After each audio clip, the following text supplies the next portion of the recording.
Hey everybody, welcome back to the podcast. I guess I'm starting it out this time. Eric and Tim coming at you. So this is actually going to be a real full-length podcast this week. So this isn't going to be one of those short last-minute No podcasts. funny business. No funny business. We are giving you it all. Unless the mic's muted, so... No, it's not. Okay, good. Just kidding. All right. So First game of the week is going to be Thursday. This is week 6. We're coming off a week where I went 10-5 as the Saints won. And you went... right now I'm sitting at 8 wins and 7 losses. And 6 losses, sorry. But this game against the Redskins Saints will determine... The Saints won. That's why I'm saying I went 10-5. And you went... Oh, you're saying that if the Saints win this game? No, I'm saying the Saints won. Okay. So this will be, 9-6. Yeah, so I did better. Not a wonderful... It's fine. Not a wonderful week. So, quick idiot of the week check. Mm-hmm. He's still an idiot. He's still an idiot. Jacob. Yep. He'll actually be coming to you later on in the pod. You'll hear him for the first time. You'll hear him. You won't hear him now because he's so dumb. But yeah, he's just, He's dumb. Moving on to the Thursday game, it's going to be Eagles at Giants. This is a tough game. And it's a must-win for both teams. For both teams, and the Eagles, I think, are right now they're a wounded animal. They're a very messy team. I don't know if you heard, but Jay Ajayi has torn his ACL. He's out for the season. You know what's cool? Some guy tried to trade him to me in fantasy this week. I don't know who you are, but I hate you. I actually tried to trade him away this week. After knowing before the game. Before the game. This happened after the game. The guy knew. Mm-hmm. I know. I was pissed. Literally says I know. Yeah, I was like, I'm definitely going with the Giants on this one. I think what they just did against the Panthers, who I would say the Panthers right now have an overall better defense than the Eagles do. And they're better than the Eagles, I would say. Yeah, and I mean, if the Giants play like they did this week, I think they could very easily win this game. Yeah, they did everything but win the game. That 63-yard field goal hurts. Oh, it hurts. Because actually, last year, the first time the Giants played the Eagles, that's the exact same situation that like Jake Elliott comes in, just bombs a 62-yarder and wins the goddamn game. You get beat by a yard. I know what it feels. That's cool. The only time a 63-yarder has ever been a game winner is in 1970. A Packers kicker actually did that. Yeah. It's the second time in history that has happened, and of course it happened to the Giants. Yeah, of course. Wonderful. Nonetheless, I'm picking the Eagles in this one, and I'm not saying it's going to be a Jake Elliott field goal, but I am going to say it's going to be a win by more than 3. I think the Eagles are finally going to get it working again. You think they're going to finally start moving? I think a short week makes them better than the Giants, purely because I think they have a better coaching staff all around. Very possible. Moving on to the Sunday games. Chargers at Browns. I'm going to say the Chargers are going to win this. And I think, looking back, the Chargers were that team that gave the Browns a 1-15 season by losing. So, but that was a field goal. If it wasn't for the If it wasn't for the Chargers, they would have been 0-32 over that 2-year span. Yep. And I think the Chargers might remember that. I think they're pretty good at, kind of giving the Browns some luck. But if I'm the Chargers, I'm thinking, guys, we need to win. We can't lose to the Browns every time. There's no way that I'm choosing the Browns. Yeah. Pretty much at any point in this year will I actually pick the Browns to win a game. Yeah, I might choose the Browns in a couple, but not this one. I'm going with the Chargers. And moving on to the game after that, it's Seahawks at Raiders. Interesting matchup, I would say. Just to see how pissed John Gruden can get at simple errors, because his face is so funny whenever he's frustrated. It's wonderful, but I think right in the back of his mind he goes, $100 million in my bank account. Yeah, no, he's like, it can't be that mad. It's fine, really. Hell of a good draft pick coming our way. Yeah. No. We got 2 first rounders. Who needs Khalil Mack? We got 2 first rounders. Welcome for a pass rusher. I had a QB camp. I don't know if you know that. Yeah, I'm going to pick the Seahawks. I think the Seahawks impressed me a lot this week with what they did to the Rams. They obviously didn't win, but they did hang around. And if it wasn't for a gutsy call by Sean McVay, who knows what would have happened on that 4th and 1. Yeah, I think this is kind of we're starting to see like what the Seahawks are possibly capable of. I mean, I was not expecting them to put up over 30 points on the Rams, but to be fair, Marcus Peters looks hurt. Yeah, I think it's because he's hurt, and I think it's because his ankle doesn't feel very good. So I'm picking the Seahawks. Who are you picking? Well, definitely for this one. This is a tough one. I picked the Raiders. All right. Only because you gotta pick a couple games. This is your mantra. This is your mantra. You're gonna pick a couple games. One. See, I like you the didn't Seahawks. pick the right games last week. Oh, I picked the Lions to beat the Packers, and they did. Thanks, Mason Crosby. But yeah, I'm definitely gonna stick with the Raiders. I think they gotta win. They need some to win games this eventually. year, and I think this is where they could do it. I mean, I think the Seahawks know that they're not exactly a contender. I don't think that really determines this game, but I think the Raiders will pull this one out. Yeah, I really hope. Moving on, we have Bills at Texans.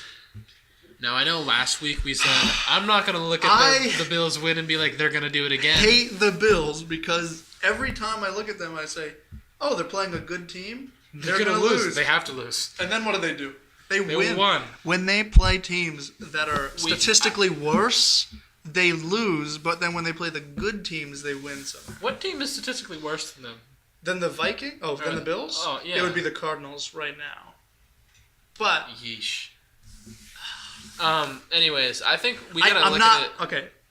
Like the Browns, never picking the Bills to win a game. Oh, I'm never picking the Bills. I'm picking the Texans, obviously. Texans are definitely gonna win this game. But if they don't, maybe I'll start thinking that the Bills are actually a football team. And I still won't pick them. And yeah, I probably will still. The Bills can go 9-7, and I won't pick a single one of the 9 wins. That'll be 9 losses for me this year. But yeah. Moving on, Steelers at Bengals. This is a tough one, mainly because I think the Steelers had their must-win. Mm-hmm. Ben Roethlisberger struggled over that. is going to be playing away from home. I think we're going to see something like Matty Ice performance at Pittsburgh. I think Ben Roethlisberger is going to be bad away from home again. Stop me if you've heard this before. I think we should figure out how many people Vontaze Burfict's going to hurt before the game.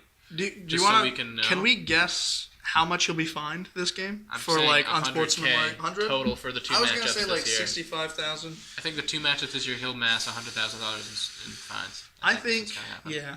I mean, he's back. He's ready to go. He's back for how long? Yes. Yeah, I'm picking the Bengals in one where 3 people are injured in 5 minutes, and it turns into one of those crazy games that people are just glad it's over and no one got hurt. I'm actually picking the Steelers to win this one. Seeing what they did against the Falcons, I wouldn't say the Bengals' defense is a lot better than the Falcons. I know the Falcons are really hurt right now, but I think the Steelers' offense has finally clicked. I think they can easily. Not easily. Definitely not easily. My bad. Sorry. But I think they can win this game. And once again, I hope for all of football. You know what I was thinking about? I have never watched an NFL season with so many overtimes. There's been so many overtimes. It's week 5, and I think there's been like 15 overtime games. There was 2, week 5. There's already been ties. There's 4 teams with a tie. I think there's been 6 overtimes. Or like 4. Or just too many, really. Way too many. We need to get a win. Yeah. Regulation. Stop kicking field goals. I want 1 week where there's an overtime. There hasn't been one of those yet. It's tough to see. Moving on to the next game, we have Buccaneers at Falcons. Falcons absolutely need to win. This is a division game. They sure do. This is at home. They lost last week in what was actually a must-win before the must-win. Yeah. So I think every game from here on out is a must-win. It's a must-win. Even if they just win out, every game would still be a must-win. If they go 4-1 and come to 5-5 at week 10, they get a chance to just miss the playoffs. Yeah. Now, I don't think they're gonna. I think the Panthers and Saints are gonna be too good for them to crawl their way back into it. But just for self-respect, I think they need to win this week. Yeah, they can't be under 500. Which is I mean they can be, and regardless of what happens, they're going to be because they're gonna be 2-4 if they win. Yep. Which is shout out to Noah Ryder. I don't know if anyone knows him, but he's a Falcons fan, and that's hilarious to me for some reason. I mean, there's been worse teams. I mean, the Giants are 1-4, so Falcons are 1-4 too. Yeah. Yeah. I understand. Would you rather be a Falcons fan or a Giants fan? No, Giants fan. I think the Giants would beat the Falcons in a matchup. So. You think Eli Manning can throw it over 30 yards? Hey, he doesn't need to. He doesn't need you to Just lose. dump it off at 15. Let them do the work. Moving on to the next matchup. Falcons are going to win that game. Oh, yeah. I don't know if we even... I think I said Falcons, but you did? you're kind of withholding the picks there. Sorry. Next week, Colts at Jets. Now, this is a marquee, mediocre matchup right here. I kind of dig it, though. I like it because it's two teams that you think, oh, hey, not much defense, and hey, an interesting quarterback. The Jets' defense is actually pretty good. Don't rag on them. They only gave up 16 points to Case Keenum, and not many teams can say that. The Chiefs gave up more points, but this is a tough one. I think we don't want to pay attention too much to what Robbie Anderson did this week. I think he hasn't caught over 3 passes in any game. No, is he real? Because he went like 2 catches for 130 yards and 2 touchdowns. He's just fast. That's it. And they forgot about it somehow. Yeah. I think Josh McCown not Josh McCown. Sam Darnold forgot about him on the team also all year. I mean, he still only caught 3 passes. Just happened that 2 of them were quite notable. Mm-hmm. I think he's still not going to get over 3 catches. I think the weird thing is Quincy Enunwa managed to get 0 catches for 0 yards, surprisingly enough, in a 30-16 win. Yeah. Which, if you were... But then again, Isaiah Crowell was a monster. Isaiah Crowell got 15 carries and broke the Jets' record for rushing yards. 218 rushing yards. I looked at it and I was like, oh, he just ran like a 90-yard touchdown. That'd be pretty good for fantasy. When I checked in after that game, I was just blown away to see he had over 200 rushing yards against the Broncos. And Bilal Powell had more carries than him. He sure did. He actually had some good... He had like 70 yards too, I think. So I think they were over 300 yards rushing as a team. Which is not a usual sight. Which they're not going to back up, I don't think. I'm still picking them to win here. I have the Colts winning this one. I'm picking the Jets because of all of the Colts injuries. I'm not sure if T.Y. Hilton's going to be back. I think he will be. But they also just have Chester Rogers and just Jack Doyle, I think, is still going to be hurt. I don't think Jack I don't know who Doyle, they're throwing it to. Erik Ebron. Just because... they got him. A plethora of weapons for Andrew Luck. Nice. He doesn't need weapons. He just needs somebody with hands. Yeah, usually the other team. So, Jets Colts. We'll see what's going to happen. I'm picking the Jets. I think that'll be the close game of the week. I think that'll be the surprise good game too. Good game? Over 25? Over 30? I don't know. I don't know if they're going to do that, but I think it'll be a fun game to watch. Next, Panthers versus Redskins in Washington. I think this is going to be a tough game to watch. I think this is one of those games where the Redskins are going to be like, well, let's just mail it in because they're a better team on both sides of the ball and we're not going to do much. But then again, the Redskins are probably looking at the Packers the same way. Yeah, true. And I wouldn't even say at this point in the year that the Panthers' defense is better than the Redskins right now. I think the Redskins' defense, it may be better.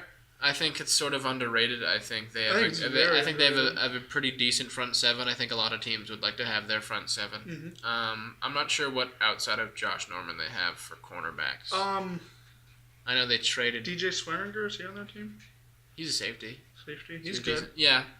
They traded Tua Cravens to the Broncos. They sure did, and they have their other corner. I swear. They traded a corner to the Chiefs for Alex Smith, like Kyle Fuller or whatever. Yes, I don't think that's who I was thinking. And they have more corners on the roster. They're just not that great. I don't think Kyle Fuller was even starting, to be honest. I think he was their third corner. I think other than their front seven, I think they are a bit questionable on the defense. I think sort of it won't matter too much. I think they're playing as a solid unit. I think they could... I think the Panthers are going to win. Yeah, I do too. I think it's going to be sort of a weird, quiet game where not a ton happens. Like I said, I think this will be the most disappointing game of the week. But Panthers going to pull it out, yeah? Yeah, that's what I'm thinking. I think Panthers pull it out. For sure. Next game, Cardinals at Vikings. Can the Vikings get blown out at home twice by two teams? By two teams ranked less than 30th. 32 and 31 coming into Minnesota. And they somehow... What's going to happen? The Vikings need to win this game more than the Falcons need to win this game, I think. I think the Cardinals should just let them win this game. But I don't think the Cardinals have a choice. Vikings Gotta go with the Vikings on this one. But and I don't want to overthink it. I really don't. This is going to be the game. If there is a trap game, it's this game. And I think the Vikings There's always a trap game, if you haven't noticed. And this could be it. I'm still picking the Vikings. I mean, every side of the ball they're better in. They're better at special teams. You mean every two? Every two. No, special teams is 3. 3? Ooh. I think they're better at 3 phases of the game. Bet you they can punt better too, yeah. Yeah, I'm going Vikings as well. I hope it's not a close game, just for the Vikings' sake. Bears at Dolphins, moving on. When I look at this game, I say the Bears' defense is too good for the Dolphins to score points. Yeah, I want to watch this game just to see what Khalil Mack can do to Ryan Tannehill. Uh-huh. Because it's going to be interesting. Is he good? I don't know if Ryan Tannehill is a good quarterback. Less than 15th best quarterback, I would say. He's below average. I mean, would you take Mitch Trubisky over Ryan Tannehill right now? Yes. Just for the future possibilities. Yeah, just because maybe he gets better. Yeah, you could coach him. You know what Ryan Tannehill is. He's not super accurate. He's not good in the clutch. Don't make him make really fast decisions because he will make the wrong one. Are you saying you'd rather have Matt Moore in there throwing the football? Give me Landry Jones. Yeah, no. I'm Who's not. 4th string on their quarterback depth chart, please? I want Trevon Boykin throwing the ball. No. All right. But he's not good. Nah. He's better than a backup, worse than a starter. Okay, I agree with that. And because of that, I think the Dolphins are going to lose to the Bears. Yes, Bears will win this game. Next game, Rams at Broncos. This Don't also overthink it. could be a trap game. I hate to say the it. Rams, this is their 3rd straight trap game. To see the Rams play like they did against the Seahawks, I'm saying this is the trap game. I mean, we don't know if Brandon Cooks and Cooper Kupp are going to not be concussed for this game. I don't think Brandon Cooks will play in this game. That's Brandon Cooks' 2nd concussion in 9 months. He did get concussed in the Super Bowl. Not a lot of people are bringing that up, but that is something to look at. Yeah, that's a worrying. That's not good for him. That's in his a reason future. for them to just sit him right now and say, even if we lose, it's not worth it losing him in a possible. And they just signed him to a big contract. He's a bunch of dollars guaranteed. Yes. Lots of money. I don't know where the Rams are getting all this money from because last I checked... They're going to be wondering it too when the cap comes up. They're going to be the Seahawks pretty darn soon, but... They better win.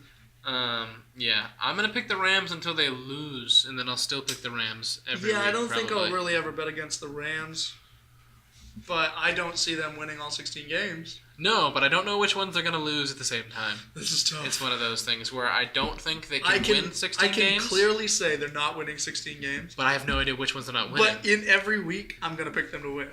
Because it's more likely that they do win than that they don't, especially in this game against the Broncos, who are underwhelming on offense and can't stop the run even a little bit on defense. Unless you run it outside of the tackles. Which no NFL team really does anymore. No. Unless you're Marshawn Lynch. And even Isaiah Crowell broke records yesterday. Yesterday. And I think Todd Gurley will obliterate this Broncos team. I forget he's on their team. And it really hurts me to say that. But you forget Todd Gurley's on the Rams? I just really thought about it. Is how they have one of the best rushing games in the entire league. Yeah, they do, dude. Yeah, they do. That's why I'm picking the Rams. You know what? This isn't a trap game. Rams are going to win it. I overthought it. Just like you said it. Next one, Jaguars at Cowboys. I'm not sure if either of these teams are actually good. I think the Jaguars are better than the Cowboys. The Jaguars have some Jaguars lose dumb games. Listen, they lose dumb games. Blake Bortles is in mid-season form. He threw 4 picks. What do you mean? He hit his lineman in the back of the head. I saw that. That was honestly... And I saw the play. He was 3 yards ahead. Who else could he have been aiming for? It looked so much like he was aiming right for the back of his head. Honestly, and I was like, where is he aiming? I don't know where he was looking. Because he was turned a little bit wrong, and then he just threw it and hit him. It looked like he was going to try to throw it away, but he's like, his head is way better. No one can question it. And he threw it right off his head. He's a receiver now. Yeah. Blake Bortles should just be handing the real quarterback the ball. Do you think he's like the guy that, in his head, he thought that was going to, work out somehow? He was like, I'm going to throw this, and then this will be the first bounce pass ever recorded. I'm going to run it for 60 yards and a touchdown. But then it just never works out. Is that why he's bad sometimes? That's the best. That's probably the best answer. Yeah, because I can't really say he's... bad because he wins games sometimes, but I can't say he's good because he loses games. All right. Yeah, I think what they were smart in doing is didn't give him a Joe Flacco contract. They didn't give him some huge, massive, undeserved 3-year pile of money extension because their defense carried them. Yeah. What they did do is give him a smaller version of a Joe Flacco contract. They gave him a half Joe Flacco contract. Yeah, they gave him a Joe contract. Yeah, they gave him like a Flack contract. Yeah. I'm still picking the Jags to win this game. Oh yeah, picking the Jags just because of their defense. I think the Cowboys have the worst coach in the league. Do you think if Jason Garrett gets fired, he could even be like a quarterback coach in the league? I think he'll be an assistant coach. Yeah, but that's because the team made the wrong choice. Do you think he shouldn't be? Do you think he shouldn't be a in professional our coach lifetime in the league? we'll ever see Jason Garrett run out onto the field and squirt water into an NFL athlete's mouth? Do you think that's what it's gonna fall to? I think in 3 years from now, Jason Garrett will be like, "Yeah, I shouldn't have been coaching. I had a game plan every game." I really don't know what I was doing. He's gonna be. I mean, I don't think there's a team right now that is like, "Wow, I wish we had Jason Garrett over us." Yeah. Like even the Texans are like, Bill O'Brien kind of sucks, but at least he's the clapper. Yeah, at least he cuts his sleeves off his sweatshirts. I mean, jeez, yeah.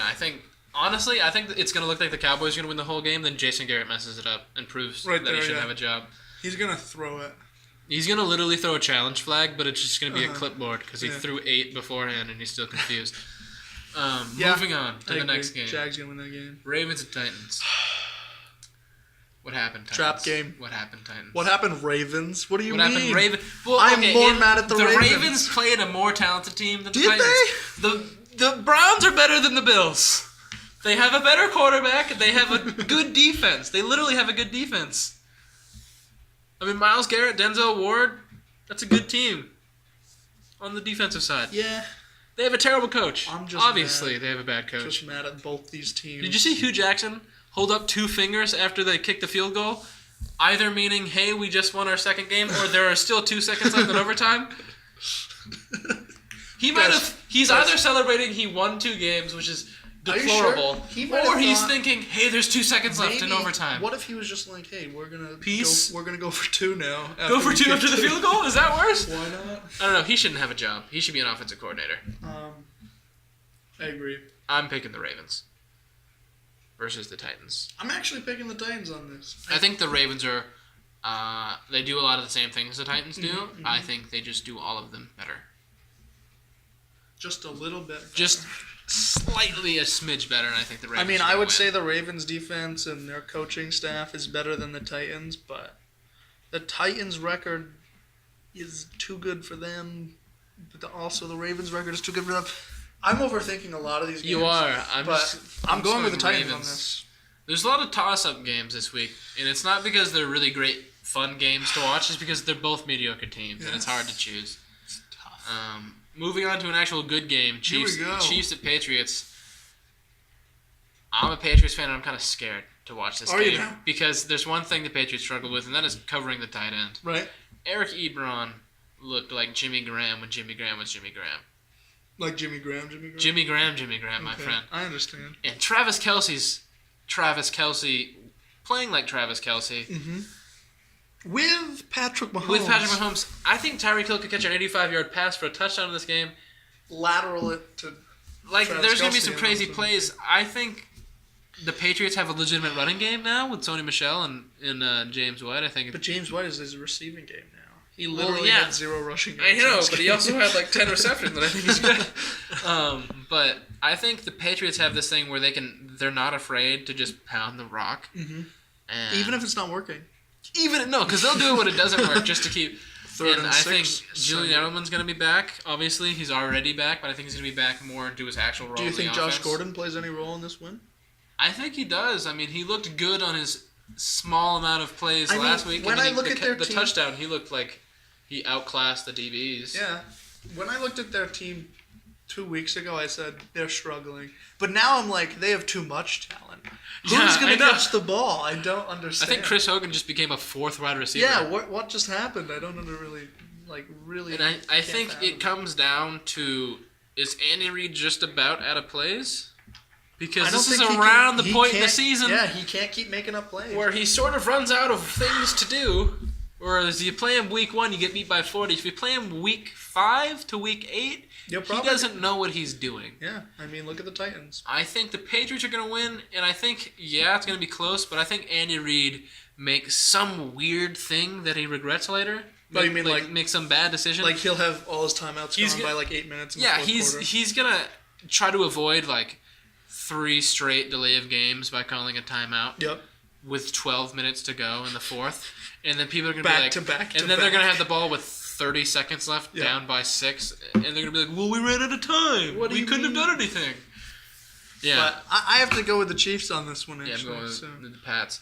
Last game, Monday. This is it. 49ers at Packers. Before the season started, this looked like a great matchup of one future great quarterback versus current great quarterback. Mm-hmm. Now it looks like the Packers get a free win. They sure do. I can't see in any way the 49ers win this game. Sorry. And that's going to do it for the predictions. I think the Packers are going to win. Gonna take that one. Moving on for other types of predictions. We did our MVP last week, and we didn't have time. Here we are. Here we are. We're going to finish all our picks. Starting with Defensive and Offensive Player of the Year. Starting with Offensive. Good old...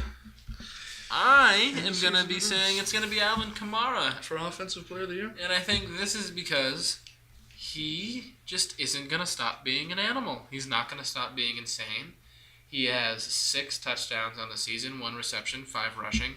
He's averaging 4.9 yards per carry, which if you don't know, is insane. Which is a lot. Which is almost 5. Which 5 is pretty unusual. Incredible. Yeah. And I think...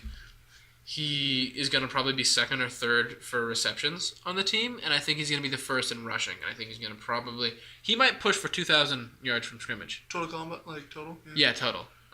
Which is unreal. Yeah. I mean, I can't say that I completely disagree with this, but when you look at Alvin Kamara's stats and you compare them to this guy called Todd Gurley, you can't... Oh, Todd Gurley, right. You can't really... Yeah, you remember him? Remember from earlier? Yeah. More touchdowns than Alvin Kamara right now. I believe Todd Gurley has 7 touchdowns. He does, too. Which is 1 more than Alvin Kamara has. He has 7 rushing, 2 receiving. Oh, so that's 9? That's 9. That's more than like a lot of running backs get in a whole season?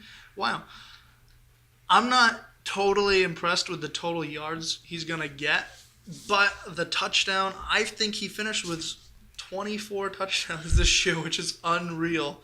So I can't say that Alvin Kamara takes this one. He is averaging 4.1 compared to Alvin Kamara's 4.9. Hey, but he's doing more with the 4.1. That's like 8 inches. No, it's like 1.5 feet that he's guaranteed. Like, he has far less receptions. I don't think it matters.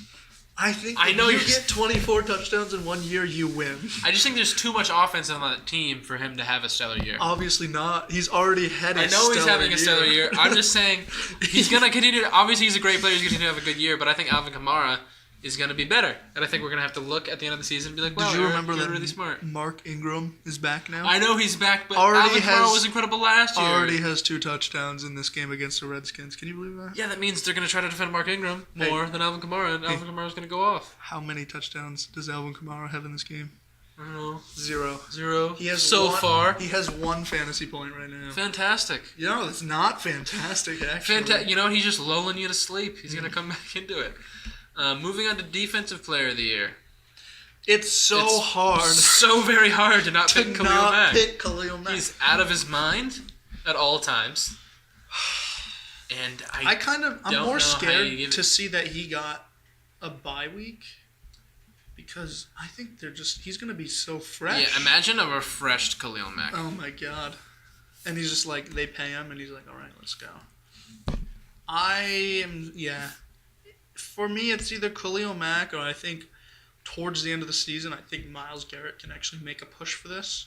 Playing the full season. He's not too far behind in sacks.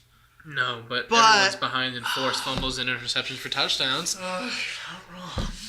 I think another guy is DeMarcus Lawrence, who's playing out of his mind right now. He's leading the league in sacks. 6.5? I think so. I don't know if he got a sack in this week's game, but I think he's at 6.5. Yeah, so he's at 6.5, and I think if he just finishes as outright sack leader and Khalil Mack calms down on the interception business and like the forced fumbles, I think That's the only way we would pull ahead. Yeah. But other than that, there's no way. Looking right now, I just can't. I can't disagree with Khalil Mack ever. Yeah, I can't find a really good, solid argument for anyone says, but Khalil Mack played right easy now. teams, because really he hasn't. He's he's just dominated. He's just. And he's not doing it against slouches. He's just an absolute stud. Every single time. Yeah. So moving on to rookie defensive player of the year. Started off with offensive. I'm gonna nominate Calvin Ridley. Mm-hmm. He didn't have a touchdown in this week, but he does have 6 on the season. Yeah, you're not wrong. So, and I really like Calvin Ridley as a receiver on the Falcons. I wasn't so hot coming out of college with him, but I mean, I would agree here.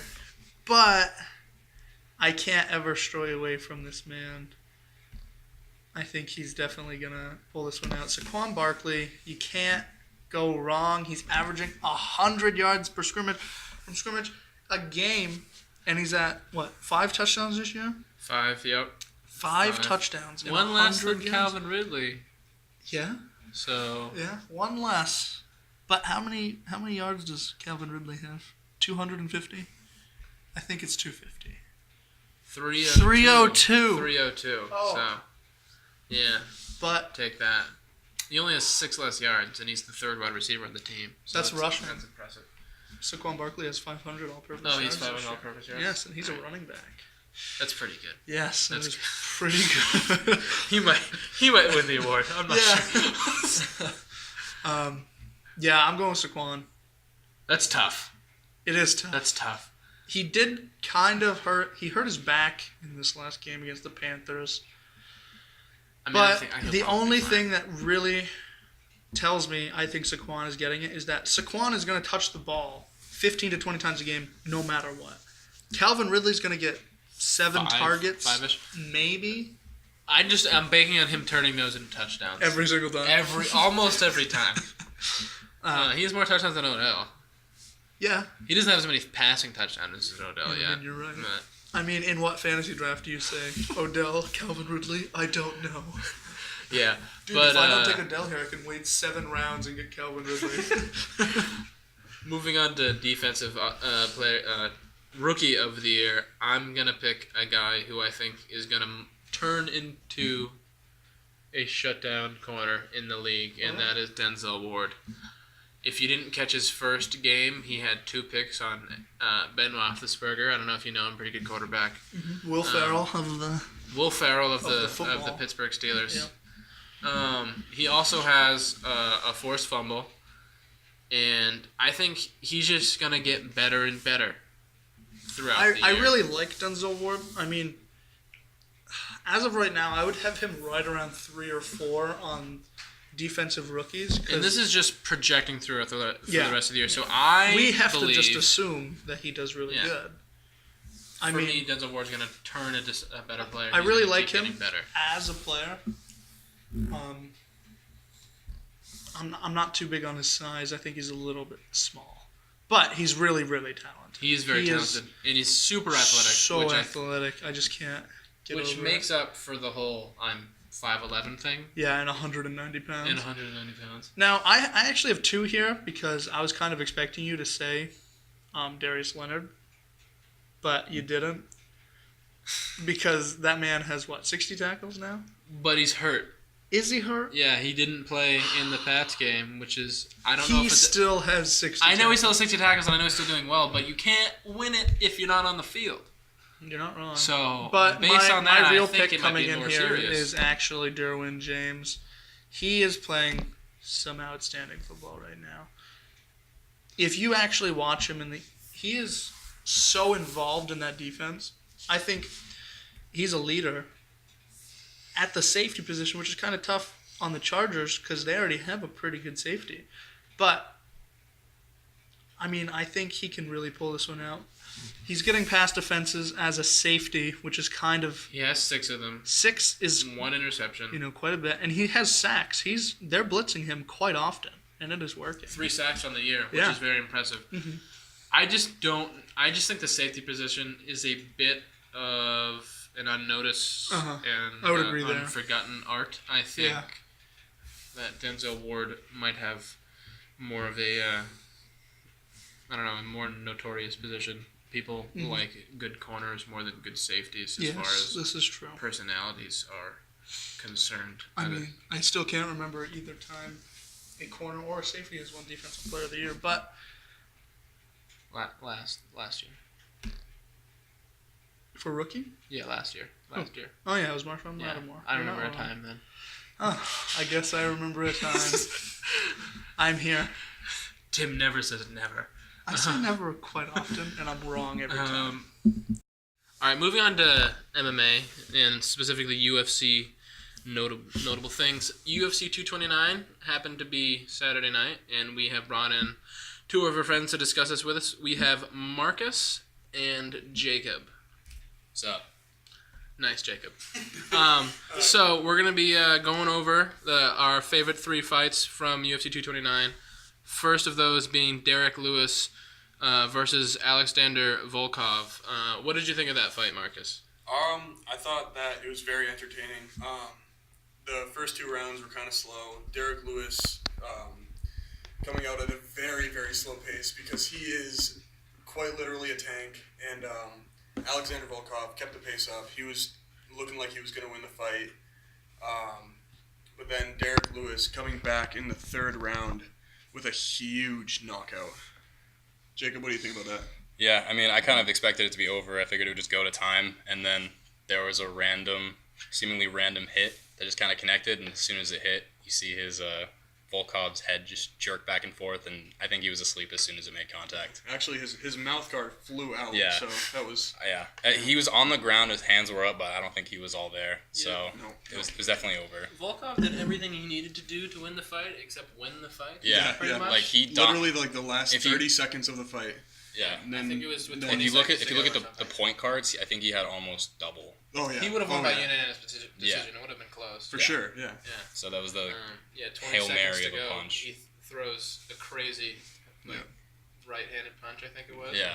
Not to mention his hilarious post-fight interview. Yeah, if you haven't seen it, you got to check it out. Yeah, go on YouTube, check it out. Derek Lewis, Alexander Volkov. It's great. That's fight number one. Fight number two, we have the lightweight co-main event, Tony Ferguson versus Anthony Pettis. Absolute barn burner. This was absolutely crazy. Bloodbath right now. So Tony Ferguson was supposed to be the interim lightweight champion, and he was actually supposed to fight Khabib, but that was a while ago. He ended up getting a knee injury, so he had to be out for a while. He also fought this fight with his knee not completely healed to what it had been 6 months. It's supposed to be 9. Yep. So that's crazy. In the second round, Anthony Pettis ends up breaking his hand and is not able to continue the fight. So Tony Ferguson wins by TKO. Yeah, round 2. Yeah, and if you watch it, you can actually see when he breaks his hand, there's like a little exchange, and one of them hits him square in the forehead, and you can see him kind of recoil, shake his hand a little bit, and that's when you know, because he stops throwing it, so that's when you know something's wrong, especially when he's a right-hand dominant fighter. So kind of sucks. It was an absolute bloodbath. Yeah, it was crazy fight. That's the fight of the night for sure. And that's tough for Anthony Pettis because he definitely could have won that. Oh yeah. I don't know if he could have won it because I think Tony Ferguson had more gas left. I think he had the first 2 rounds though. He definitely had the first 2 rounds, but I think if he was able to compete in the third round, I think he could have held on for a decision. Yeah, his striking is just so ridiculous. Both of them. All right, moving on to obviously what everyone's going to be talking about. It is the Khabib versus McGregor fight. Talking about the fight first, then we'll get to what happened afterward, which is probably what a lot of people are talking about. Yeah.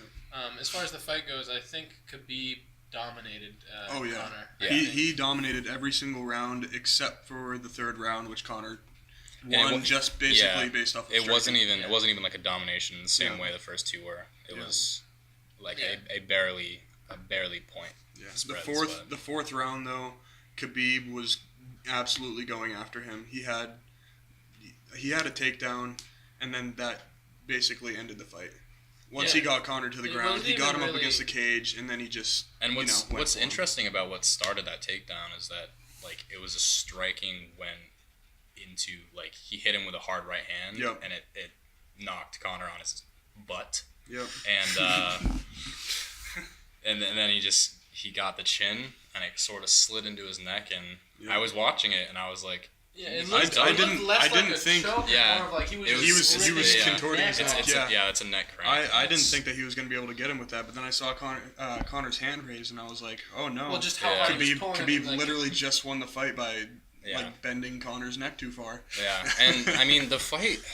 I mean, it was obviously really technically proficient. Like everything Khabib was doing had purpose, but it was incredibly boring to watch. It was like watching a boa constrictor, and it wasn't entertaining at all. Watching strikers is definitely a lot more fun than watching wrestlers and more defensive fighters. But technically, this was one of the this is a pretty fun spot if you want to see what grappling and wrestling. Yeah, but there's a difference between like what he was doing and I feel like actual wrestling, in that like wrestling in a wrestling match is definitely a lot more dynamic because once you pin it, that's it. But so what they were doing was definitely just aggressive cuddling, but I mean it won him the fight, so it was just not, I guess, what most people wanted. But I don't know, I think it was just an example of like what it looks like when another man gets absolutely manhandled by Khabib dominated 27-0, absolutely crazy. I thought it was a great fight. Now, to go on to what happened after. Yeah, so obviously Khabib, what he said for what he did, he jumped out of the ring and attacked one of, I think it was Conor's jiu-jitsu. Yeah, it was jiu-jitsu coach. Jiu-jitsu coach. He said, for his reasons, that they insulted his father, his family, and like his religion, and then Khabib is a guy that like will take that to heart, and that definitely means he's going to attack you when everyone thinks usually you've won, so why would you do that? But and an interesting thing I saw is we all know Conor got sort of sucker punched by I forget who. It was Khabib's brother. Khabib's brother jumped over the fence. Well, but what happened though is so when Khabib jumped out, Conor got up on the fence, and then someone else got up on the fence, and you see them have a little exchange. Yeah, Conor threw the first punch. But the thing is, there's different angles, and if you watch it, the guy leans forward, and I think Conor's just reflexes are so fast that he hit him first. But if you look at it, it looked like the other guy was the aggressor. And then when they both got off and they were standing there, the same thing happened where the guy starts moving towards him. And again, it's like he's a professional fighter. He has some of the fastest like fighting reflexes in the world. You can try to punch Conor first, and he'll probably punch you. And it'll look like he assaulted you, but like he's reacting. So. And Conor has dropped the charges on the 3 people who were arrested. Yep. So they're released. He got his purse from the fight. Khabib is being withheld. Yep. Khabib, no word is on whether or not he will get the title stripped. Of course, Nevada is going to have Dana White to say. I honestly would not be surprised. Like, I think he should probably get his visa revoked for that. I mean, because what Conor did in, I think it was Brooklyn. I mean, what Conor did was worse. He could someone. He stopped 2 fights. Yeah. He almost blinded another person. But the thing is with that, like, it was stupid. I'm not defending it, but he didn't put just bystanders in danger. Whereas what Khabib did, just jumping into the bleachers or the stands, whatever you want to call them, there's people around there that aren't involved in that could have gotten hurt. And that to me is why I think that like when it comes to the way the government works, like if you are a public danger, and that was what he was in that situation, I think Conor should have had heavier consequences for what he did too. But at the same time, lawsuits going on. He has charges that are like official against him, but. And also, I guess, I was reading online, I guess that Conor wasn't the one that actually started the thing between them. Like, Khabib and his trainers went to someone in Conor's camp before what happened in Brooklyn, and they, like, cornered him, threatened him, whatever. And that was Conor reacting, and then it just kind of escalated from there. But, I mean, I think they're both kind of stupid, but... I think both acts were a bit too aggressive. Yeah. But, I mean, I think the once main... you strangle the person, you can... Yeah, like, there was just no reason for what he did afterwards. Like, you already kind of... just dominated him during the fight, so whatever he said beforehand is just nullified because you embarrassed him in front of millions of people. Is like Conor posting about the rematch that is going to happen? Yeah, because dude, I think if you're getting a rematch, it'd be because you were the champion and you just lost. Yeah. Khabib was the champion. He defended his title and Conor lost pretty handedly. I think Conor did not expect it to be that grappling heavy. Like, you could just see the look on his face. I think Conor going to the fight didn't know how much of a blanket he'd... Yeah, no, Khabib is the strongest lightweight by far. Yeah. By far. Yeah. Strangled him. I mean, there's videos of him on Twitter literally wrestling bears. Yeah. Like, as a 7-year-old, just wrestling bears. And it's like, you put Conor in the ring with a dude who wrestled, like... You didn't know he was from Russia. Yeah, that's just how they do it out there. But... Yeah. No, it's all interesting. Go look it up. Yeah, it's kind of... that's gonna conclude the portion of talking about the fights on the podcast this week. Thanks for coming on, you guys. Yeah, no problem. Sweet. Moving on to other things. Moving on to questions submitted from our small but growing audience. Very, very growing, hopefully. Tell your friends. Or sponsors. We actually added in a few here. First question comes from Chris, and this is, will LeBron James be able to put the Lakers on his shoulders and lead the Lakers to at least a playoff series win? I think so. I mean, the only thing about this question that I'm kind of like, I don't think LeBron has to put the team on his shoulders. I think they he's won what? Going to. I do too. I mean, he doesn't have to, though. They won, 50 games last year? No, they didn't. What? No. Dude, I don't know basketball a lot. Listen, the Lakers, I don't think he has to put that team on his back because they have players. They have Rajon Rondo. Yeah, they have Lance and Stevenson. Lance Stevenson. I don't know if that's... Lonzo Ball. Those aren't guys. Brandon Ingram. They're all guys. I can't disagree with that. I just think that their team will win a playoff season, a playoff series, depending on who they play, is kind of the biggest deal here. If they come in as the 8th seed, they will not win. If they come in as a 7th seed, still don't think they'll win. Yeah, if they have to play Warriors or Rockets, they're not going to win. No. No I can't matter see what. them beating those teams. LeBron could have a crazy series and go out in 7 games. Yeah. Although, if they sort of raise their game, they come in and as get a 55 win seed team, or a and they come in 6th at, seed, right at 6 or 5th or 6th, I think that's where they have to shoot for. I could see them getting right around 4, to be honest. If LeBron does carry them, if LeBron get them right around 4. Does what LeBron has been doing every year, every time since he came, he should win a playoff series. Yeah. More than that might be tough. Mm-hmm. Yeah. But 1, I think you can lock it in. Yeah. For, I mean, depending on the team, LeBron. I could see them actually winning it in 5 games, to be honest. Yeah, if they go up against the Trailblazers, which is yeah. tough for me because they are my favorite team. Are they now? They are, and they get beat in the first round every year. Every time. Yeah, every year, which is nice. Do they make it to 7 games? They got swept. They got swept last year, which was cool. Yeah, the was Pelicans swept them. Yeah, it was interesting. Fun Pelicans. to watch. I forget about the Pelicans. I love the Pelicans. I don't. Not so Anthony much. Davis is my MVP of this year. I'm calling it right now. I'm gonna go. That's tough. That's tough because Anthony Davis is one of the most talented people on earth sure is. at also anything. The tallest. Not the tallest, but one of. So just to answer your question, Chris, we believe he can. We believe, and I think he will. I do too. I have good faith in him. I think he gets right around, 2 series in, then he loses to what is a superior team. And I think that will be the motive for him to really recruit. Yes. In the offseason. I will be astonished if no one's brought in. I do not believe he has to recruit. I think he is just saying his name is the recruit. I think if you're like, hey, LeBron? Hey, LeBron. If you don't remember, we got LeBron last year. He's still there. That should be a motive. And then they're like, oh, LeBron? Wait, LeBron? Yeah. Moving on. Yes. Last question comes in from Ethan. Does Boston College have a shot at a bowl game? That means they have to win 7 games. I wish we could have talked about this on the last week's podcast. I wish we could. We really tried. We did it. We did our. We both predicted last week that they will not make a bowl game. It only helps our case that they lost. That they did lose, and a game that they maybe were in. It was 28-23 to number 23 NC State. Could have. They didn't. They did not. Makes it even harder. So I don't really truly seeing them, looking at their schedule, they got at Louisville.